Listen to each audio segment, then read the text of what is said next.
What criminal committed an almost perfect crime, and what was the thing that messed it up? The creator of Alphabet's largest underground marketplace, Alexander Cuz, who got caught because he used an email that was found in the early phases of Alphabet connected to forums talking about the removal of viruses, and was connected to a computer business he owned in Canada as a front, which also connected to his LinkedIn profile.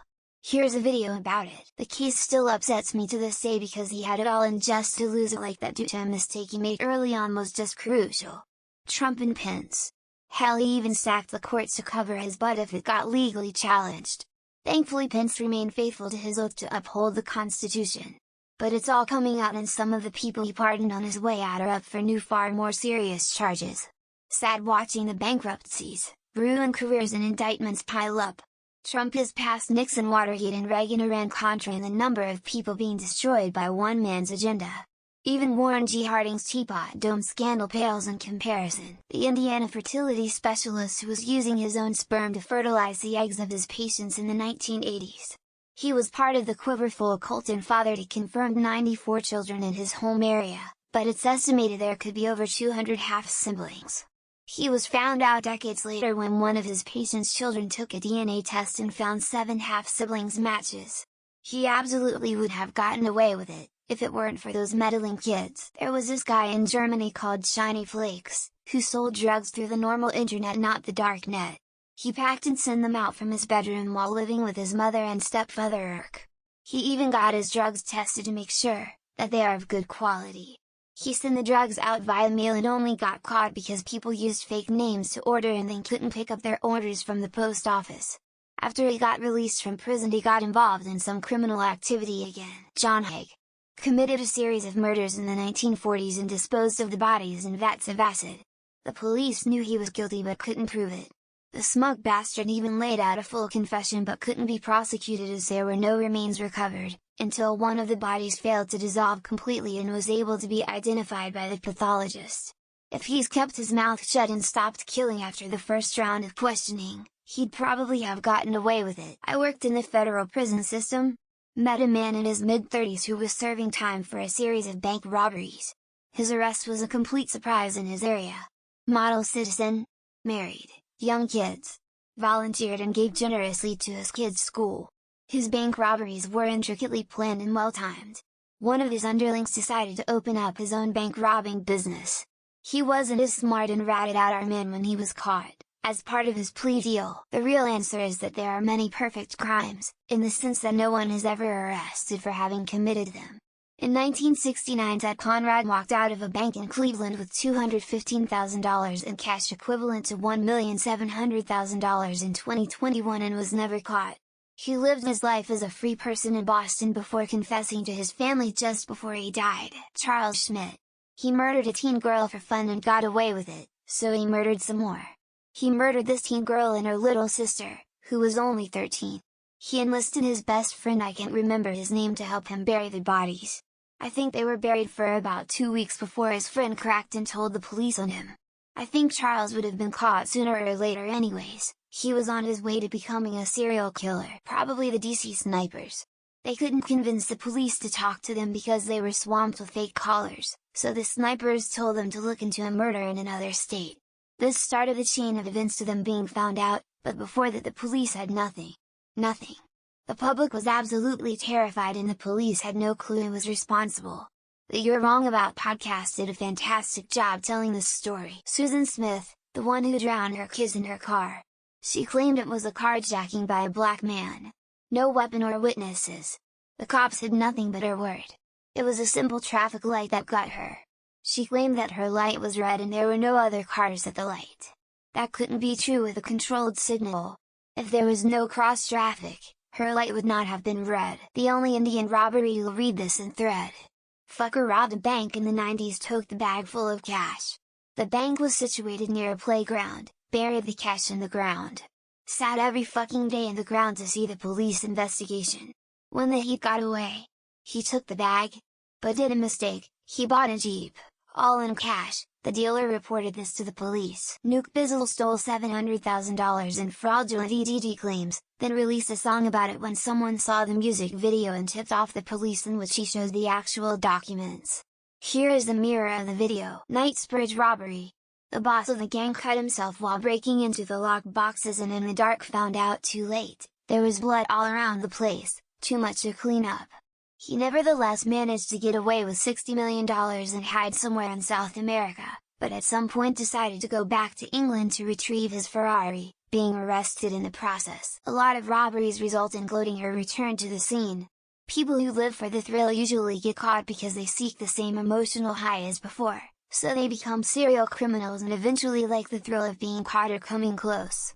So they eventually get caught or give up because they need someone to know that they did the crime. The Oklahoma City Bombing Museum is fascinating and talks about how they were at a dead end essentially, but Timothy McVeigh screwed up just one time and used his real name instead of alias when ordering Chinese food one night and left the receipt in the hotel room where they were able to see a mismatch between the ordered name and hotel reservation name. Robert Durst.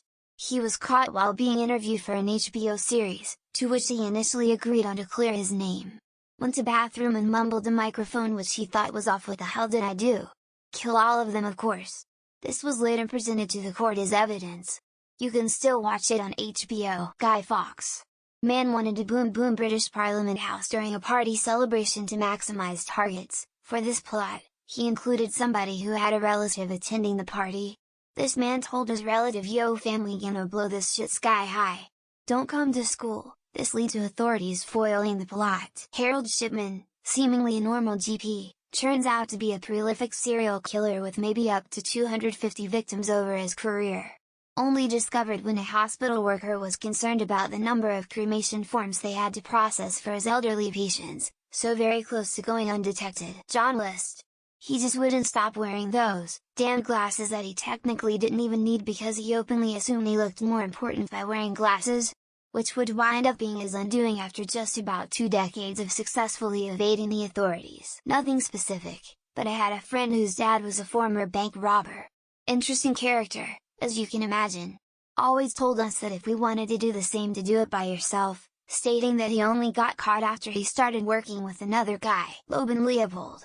2 high IQ teenagers in Chicago in the 1920s committed a murder just because they thought they were too clever to be caught. One of them lost a lens from his glasses where they dropped the body. Very rare X that led the police right to them. That one dude robbed a bank by hiring a bunch of people from Craigslist to show up wearing the same outfit he was in. Waiting outside he would have gotten away, but a homeless man saw him do a practice run the day before and after the robbery told the police. Wolfgang Beltracchi. He made millions with forged paintings he painted all himself. He was ultimately caught because he once accidentally used paint that contained a very slight amount of a substance that wasn't used in the days of the original painter. BTK, Dennis Rader. Sick fuck killed a bunch of people, then went dormant for like 13 years. He decides to send a letter to the press way later to taunt them, but by then DNA testing had been invented and within a year he was caught. That Australian kid who hacked the FBI and put his photos on their website. He scrubbed the metadata from the photo so it wouldn't show the GPS location, then he accidentally uploaded the original with that information still on it. Salim Kara, who single-handedly stole 2.3 million in coins, one by one. He kept a low profile for 13 years, but blew it by buying a $1 million house in the early 90s. There was a serial killer who almost got away with it. He had a body in his trunk, nobody knew it was there, but police stopped him because I believe his headlight was out. By pure chance they found the body. Odd Job from Austin Powers was convicted of rape and torture after a DNA match. He had to give a DNA sample because he committed another crime 10 years later and then violated probation. The guy who created the Silk Road gave himself away by initially introducing the Silk Road to the world from an email address that would ultimately lead investigators right to him. North Hollywood robbers would have gotten in and out if they hadn't walked in as a cop car was passing. They were well outfitted and already had a few robberies under their belt. The serial arsonist that caused like 90 of LA County's fire. He worked for the fire department. One of his fires were ruled as an accidental electrical fire and he insisted it wasn't. Christian Bala killed a man and got away with it, only to write a fictional book going into detail of what he did, and sales of said book went up after he was convicted. D.B. Cooper. A man who parachuted out of an airplane in 1971 with a bag full of stolen cash has never been seen again in one of the great unsolved mysteries in FBI history. The Wet Bandits were actually really good at what they were doing and easily could have gotten away with everything if they had just skipped over the silver tuna. Willie Sutton was one of the greatest bank robbers and never hurt anyone. He was caught when his car broke down and he bought a sandwich and was recognized. Didn't the guys who robbed millions in art from a Swedish art house only get caught because they rented a boat under one of the guys' real names? You need to read about the serial killer BTK, Bind Torture Kill. How he got caught was stupidity and lack of understanding of technology. The Wet Bandits. Solid research on the target property. Good plan. Should have been a textbook job. Foiled by inept parenting. Stephen Avery not thinking moving Teresa Hallback's car off his own property would be a smart idea. Let's be real, he's guilty AF. Al Capone couldn't get charged with anything the cops tried to put on him. What finally got him was tax fraud. The IRS got him. If fictional crimes count, then let Yagami. If he'd have just kept his cool, he might have gotten out of that last encounter. Whoever directed SBF to tokenize all those popular equities in 2021 and then let him off bananas and butts on the internet. D.B. Cooper. Plane hijack ransom 50 years ago. In case yet to be solved. Roger Glebsky's Mafia was undone by Jay-Z and the Washington Post. They still getting away with everything though. Frank Abagnale Jr. Catch me if you can destroy based on his life. As US government messed it up, the Scissor Sisters killers would have never gotten caught if they hid the clothes separate from the body. They might still be searching for BTK if he hadn't mailed the cops a floppy disk with his name on it. Lol. Me and I would have gotten away with it too, if it hadn't been for those meddling kids and their dog. There's a whole show series that revolves around Op Question. I almost got away with it. Every villain from Scooby-Doo. What messed them up? Scooby and those meddling kids.